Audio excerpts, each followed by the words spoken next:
my voice, this is what I sound like, but it's not what I wish I sounded like. Like, I wish I sounded like a sassy black lady. Like, that's my dream. Don't get me wrong, I don't want to be a sassy black lady, because that sounds like a full-time job. But I want to sound like one, but that's not what I sound like. I sound like a white real estate agent. Everyone just close your eyes for 1 second and listen to my voice.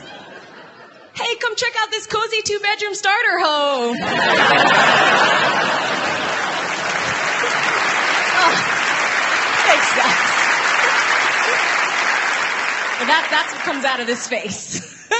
But I want to sound like a sassy black lady because they just get to say the best things. Like, just once in my life, I want to be able to say, forget about your ex, Paula.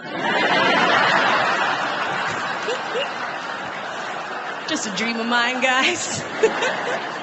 But share a little bit about me, a little bit about Fatimes. That's what I call myself. I'm what they call the fat. Hello.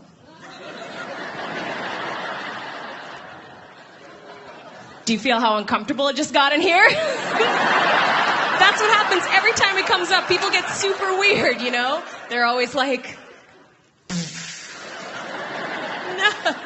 no, you're not fat. You're beautiful. And then I'm always like, pretty sure I'm both.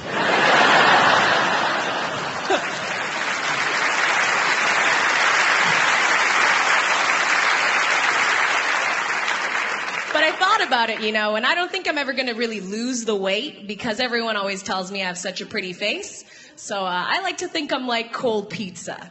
You know, I'm not as hot, but I'm still pizza.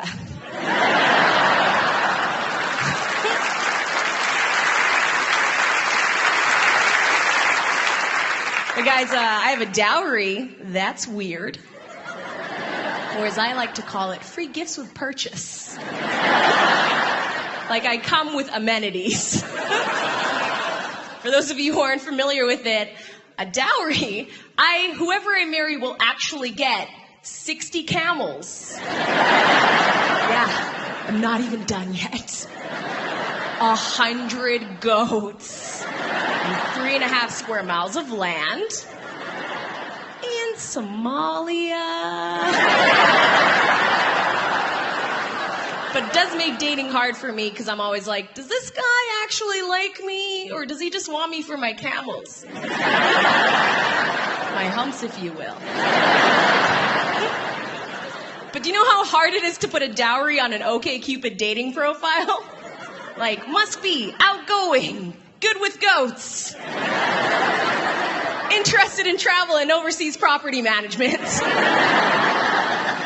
But like I said, my family's from Somalia, and we have this great tradition of giving all the ladies in our family just the best nicknames, like usually having to do with our appearance. Like, we called my sweet, sweet old grandmother, her nickname in Somali was in the gudar, or translated to English, sunken eyes. Her nickname was Sunken Eyes. We called her that her whole life. But me, when I was a kid, I didn't walk like a normal person. Like, I never swung my arms when I walked. So I walked with razor straight arms all the time like a weirdo. And my family very aptly named me in Somali